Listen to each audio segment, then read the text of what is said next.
ನಮಸ್ಕಾರ ಸ್ನೇಹಿತರೆ, ಭಕ್ತಿ ವೈಭವ ಯೂಟ್ಯೂಬ್ ಚಾನಲ್ಗೆ ತಮಗೆಲ್ಲರಿಗೂ ಸುಸ್ವಾಗತ. ಸ್ನೇಹಿತರೆ, ಯಾರಿಗೆಲ್ಲ ಅದೃಷ್ಟ ಬರಬೇಕು, ಹಾಗೆ ಮನೆಯಲ್ಲಿ ಹಣಕಾಸು ಸದಾ ಇರಬೇಕು, ಹಾಗೆ ಲಕ್ಷ್ಮೀ ದೇವಿಯ ಕೃಪೆ ಎಲ್ಲರ ಮೇಲೆ ನಮ್ಮ ಮನೆಯಲ್ಲಿ ಇರಬೇಕು ಅಂತ ಯಾರಿಗಾಸೆ ಇರಲ್ಲ ಹೇಳಿ.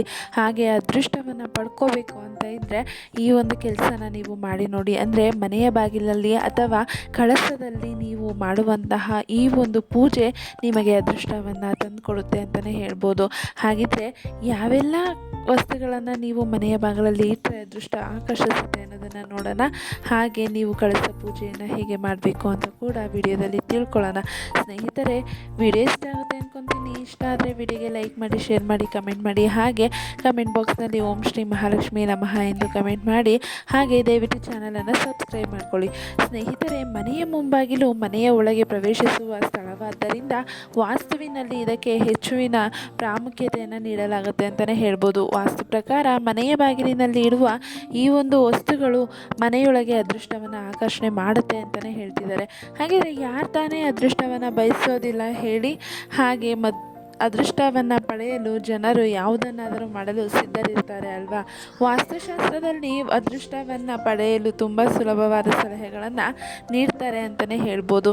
ನಿಮ್ಮ ಮನೆಯ ಮುಖ್ಯದ್ವಾರ ಸ್ವಚ್ಛವಾಗಿಲ್ಲದಿದ್ದರೆ ಅಥವಾ ಬೂಟುಗಳು ಮತ್ತು ಚಪ್ಪಲಿಗಳು ಚೆಲ್ಲಾಪಿಲ್ಲಿಯಾಗಿ ಬಿದ್ದಿದ್ದರೆ ನಿಮ್ಮ ಮನೆಗೆ ಧನಾತ್ಮಕ ಶಕ್ತಿಯ ಪ್ರವೇಶವು ಸ್ಥಗಿತಗೊಳ್ಳುತ್ತೆ ಅಂತಲೇ ಹೇಳ್ಬೋದು ಅಂತ ವಾಸ್ತುವಿನಲ್ಲಿ ಹೇಳ್ತಾ ಇದ್ದಾರೆ. ಇದಲ್ಲದೆ ಅದೃಷ್ಟವನ್ನು ಆಕರ್ಷಿಸುವ ವಸ್ತುಗಳನ್ನು ಮುಖ್ಯದ್ವಾರದ ಮೇಲೆ ಹಾಕುವಂತೆಯೂ ವಾಸ್ತುವಿನಲ್ಲಿಯೂ ಒಂದು ವಿವರಣೆಯನ್ನು ಕೊಡ್ತಾ ಇದ್ದಾರೆ. ಹಾಗಾದರೆ ಆ ವಸ್ತುಗಳು ಯಾವುದ್ಯಾವುದು ಅನ್ನೋ ಕುತೂಹಲ ಇದ್ದರೆ ನೀವು ಈ ಒಂದು ವಿಡಿಯೋಗೆ ಲೈಕ್ ಮಾಡಿ, ಸಬ್ಸ್ಕ್ರೈಬ್ ಮಾಡ್ಕೊಳ್ಳಿ ಚಾನಲ್ನ. ಸ್ನೇಹಿತರೆ, ಮೊದಲನೇದಾಗಿ ಮಂಗಳ ಕಳಶ ಅಂತಲೇ ಹೇಳ್ಬೋದು. ಹೌದು, ಕಳಶದ ಅರ್ಥವೆಂದರೆ ಸಂಪತ್ತು ಮತ್ತು ಸಮೃದ್ಧಿಯ ಆಧ್ಯಾತ್ಮಿಕ ದೃಷ್ಟಿಕೋನದಿಂದ ಇದು ಶುಕ್ರ ಮತ್ತು ಚಂದ್ರನ ಸಂಕೇತವಾಗಿದೆ ಮತ್ತು ಗಣೇಶನ ರೂಪದಲ್ಲಿ ಪೂಜಿಸಲಾಗುತ್ತದೆ ಅಂತಲೇ ಹೇಳ್ಬೋದು. ಆದ್ದರಿಂದ ಕಲಶವನ್ನು ಮುಖ್ಯ ದ್ವಾರದಲ್ಲಿ ಪ್ರತಿನಿತ್ಯ ತುಂಬಿಸೋದ್ರಿಂದ ಗಣೇಶನ ಕೃಪೆಯಿಂದ ಶುಭ ಫಲಗಳು ದೊರೆಯುತ್ತೆ ಅಂತಲೇ ಹೇಳ್ಬೋದು.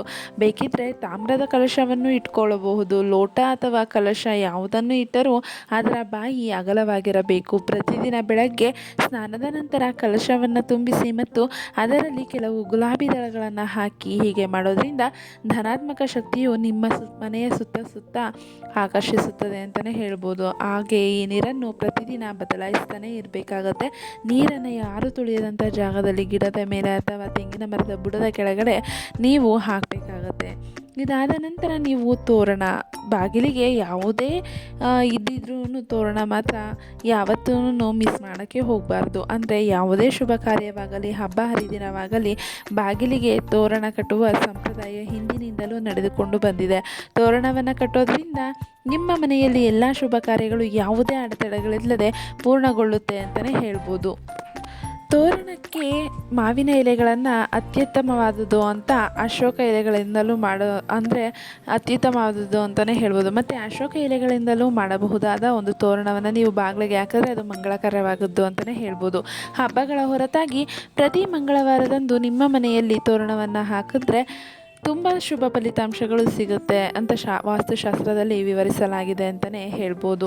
ಹಾಗೆ ಸ್ನೇಹಿತರೆ, ಚೀನಾದ ನಾಣ್ಯಗಳು ಅಂದರೆ ಫೆಂಗ್ಶೂಯಿನಲ್ಲಿ ಚೀನಾದ ನಾಣ್ಯಗಳನ್ನು ಮುಖ್ಯ ಬಾಗಿಲಿನ ಮೇಲೆ ಹಾಕುವುದು ತುಂಬ ಮಂಗಳಕರವೆಂದು ಪರಿಗಣಿಸಲಾಗಿದೆ. ಹೀಗೆ ಮಾಡೋದ್ರಿಂದ ಧನಾತ್ಮಕ ಶಕ್ತಿ ಆಕರ್ಷಣೆಯಾಗುತ್ತೆ ಅಂತಲೇ ಹೇಳ್ಬೋದು. 3 ಚೈನೀಸ್ ನಾಣ್ಯಗಳನ್ನು ಕೆಂಪು ದಾರದಲ್ಲಿ ಕಟ್ಟಿ ಮನೆಯ ಒಳಭಾಗದಲ್ಲಿರುವ ಮುಖ್ಯ ಬಾಗಿಲಿನ ಹಿಡಿಕೆಯ ಮೇಲೆ ಇರಿಸಿ. ಹೀಗೆ ಮಾಡೋದ್ರಿಂದ ನಿಮ್ಮ ಮನೆಯಲ್ಲಿ ಹಣದ ಉಳಿತಾಯ ಹೆಚ್ಚುತ್ತೆ ಮತ್ತು ಅನಗತ್ಯ ಖರ್ಚು ನಿಲ್ಲುತ್ತೆ ಅಂತಲೇ ಹೇಳ್ಬೋದು. ಇದಾದ ನಂತರ ಬಾಗಿಲ ಮೇಲೆ ಸ್ವಸ್ತಿಕ್ ಚಿಹ್ನೆಯನ್ನು ಹಾಕೋದ್ರಿಂದ ತುಂಬಾ ಶುಭ ಫಲಿತಾಂಶ ಇದೆ ಅಂತಲೇ ಹೇಳ್ಬೋದು. ಅಂದರೆ ಮುಖ್ಯದ್ವಾರದ ಮೇಲೆ ಹಾಕುವ ಅತ್ಯಂತ ಮಂಗಳಕರವಾದ ವಿಷಯವೆಂದರೆ ಸ್ವಸ್ತಿಕ್ ಚಿಹ್ನೆ. ಮುಖ್ಯದ್ವಾರದ ಎರಡೂ ಬದಿಯಲ್ಲಿ ಕೆಂಪು ಅಥವಾ ಹಳದಿ ಅಥವಾ ನೀಲಿ ಸ್ವಸ್ತಿಕನ್ನು ಮಾಡಬೇಕು. ಸ್ವಸ್ತಿಕನ್ನು ಇಲ್ಲಾಂದರೆ ನೀವು ಬೇಕಿದ್ರೆ ಮಾರುಕಟ್ಟೆಯಿಂದ ಬೇಕಿದ್ರೂ ತಂದು ಮುಖ್ಯ ಬಾಗಿಲಿನ ಎರಡೂ ಬದಿಯಲ್ಲಿ ಹಾಕ್ಬೋದು. ಮುಖ್ಯ ಬಾಗಿಲಿನ ಎರಡೂ ಬದಿಯಲ್ಲಿ ಕೆಂಪು ಸ್ವಸ್ತಿಕನ್ನು ಇಡೋದ್ರಿಂದ ಇಡೋದ್ರಿಂದ ಮನೆಯ ವಾಸ್ತು ಮತ್ತು ದಿಕ್ಕಿನ ದೋಷಗಳು ದೂರವಾಗುತ್ತವೆ. ಮತ್ತೊಂದೆಡೆ ಮುಖ್ಯ ಬಾಗಿಲ ಮೇಲೆ ಮಧ್ಯದಲ್ಲಿ ನೀಲಿ ಸ್ವಸ್ತಿಕನ್ನು ಇಡೋದ್ರಿಂದ ಮನೆಯ ಸದಸ್ಯರು ಕೆಟ್ಟ ದೃಷ್ಟಿಯಿಂದ ದೂರವಿರುತ್ತಾರೆ ಅಂತಲೇ ಹೇಳ್ಬೋದು. ಇದಾದ ನಂತರ ಗಣೇಶನ ಚಿತ್ರ ಅಂದರೆ ನೀವು ಮುಖ್ಯ ಬಾಗಿಲಿನ ಮೇಲೆ ಗಣೇಶನನ್ನು ಇಡುವುದರಿಂದ ಧನಾತ್ಮಕ ಶಕ್ತಿಯು ನಿಮ್ಮ ಮನೆಗೆ ಪ್ರವೇಶಿಸುತ್ತದೆ. ಆದರೆ ಗಣೇಶನ ವಿಗ್ರಹ ಅಥವಾ ಚಿತ್ರವನ್ನು ಇರಿಸುವ ಮೊದಲು ಕೆಲವು ನಿಯಮಗಳನ್ನು ನೀವು ತಿಳ್ಕೋಬೇಕಾಗತ್ತೆ. ಗಣೇಶನ ಉದರ ನೆಲೆಸಿರುವ ಭಾಗದಲ್ಲಿ ಸಮೃದ್ಧಿ ಮತ್ತು ಬೆನ್ನು ಇರುವ ಕಡೆ ಬಡತನವಿದೆ ಎಂದು ಹೇಳಲಾಗುತ್ತದೆ. ಆದ್ದರಿಂದ ಗಣೇಶನ ಚಿತ್ರವನ್ನು ಮುಖ್ಯ ಬಾಗಿಲಿನ ಮೇಲೆ ಇರಿಸುವುದಾದರೆ ಅವುಗಳನ್ನು ಒಳಗೆ ಇಡಬೇಕಾಗತ್ತೆ. ಬಾಗಿಲಿನ ಹೊರಗೆ ಹಾಕೋದ್ರಿಂದ ನಿಮ್ಮ ಮನೆಯ ಮೇಲೆ ವ್ಯತಿರಿಕ್ತ ಪರಿಣಾಮ ಬೀರುತ್ತೆ ಮತ್ತು ಮನೆಯಲ್ಲಿ ಬಡತನವು ಹೆಚ್ಚಾಗಲು ಪ್ರಾರಂಭವಾಗುತ್ತೆ ಅಂತಲೇ ಹೇಳ್ತಿದ್ದಾರೆ. ಸ್ನೇಹಿತರೆ, ನೀವು ಕೂಡ ಈ ರೀತಿ ಏನಾದರೂ ಅದೃಷ್ಟ ಬಯಸಬೇಕು ಅಂದರೆ ಇದರಲ್ಲಿ ಯಾವುದಾದ್ರೂ ನೀವು ಮಾಡ್ಬೋದು. ಯಾವುದನ್ನು ಮಾಡಿದ್ರೂ ಅದೃಷ್ಟ ಅನ್ನೋದು ನಿಮ್ಮ ಬೆನ್ನ ಹಿಂದೆ ಇರುತ್ತೆ ಅಂತಲೇ ಹೇಳುತ್ತೆ. ಹಾಗೆ ಧನಾತ್ಮಕ ಶಕ್ತಿ ಕೂಡ ಹೆಚ್ಚಾಗುತ್ತೆ ಅಂತಲೇ ತಿಳಿಸ್ತಾ ಇದ್ದಾರೆ. ಇದು ಜ್ಯೋತಿಷ್ಯ ಶಾಸ್ತ್ರದ ಪ್ರಕಾರ ಹೇಳಿರುವಂತೆ ಈ ರೀತಿ ಮಾಡೋದ್ರಿಂದ ಅದೃಷ್ಟ ನಮ್ಮನ್ನು ಹಿಂಬಾಲಿಸುತ್ತೆ ಅಂತಲೇ ಹೇಳ್ಬೋದು. ಸ್ನೇಹಿತರೆ, ಈ ಒಂದು ಮಾಹಿತಿ ನಿಮಗೆ ಇಷ್ಟ ಆಗಿದೆ ಅಂತ ಅಂದ್ಕೊತೀನಿ. ಇಷ್ಟ ಆಗಿದರೆ ವಿಡಿಯೋಗೆ ಲೈಕ್ ಮಾಡಿ, ಶೇರ್ ಮಾಡಿ, ಕಮೆಂಟ್ ಮಾಡಿ. ಹಾಗೆ ದಯವಿಟ್ಟು ಚಾನಲನ್ನು ಸಬ್ಸ್ಕ್ರೈಬ್ ಮಾಡ್ಕೊಳ್ಳಿ. ಮತ್ತಷ್ಟು ವಿಡಿಯೋಗಾಗಿ ನಮ್ಮ ಚಾನಲನ್ನು ನೋಡ್ತಾ ಇರಿ. ಕಮೆಂಟ್ ಬಾಕ್ಸ್ನಲ್ಲಿ ಓಂ ಶ್ರೀ ಮಹಾಲಕ್ಷ್ಮಿಯೇ ನಮಃ ಎಂದು ಕಮೆಂಟ್ ಮಾಡಿ. ಸ್ನೇಹಿತರೆ, ವಿಡಿಯೋ ವೀಕ್ಷಿಸಿದ್ದಕ್ಕಾಗಿ ಧನ್ಯವಾದಗಳು.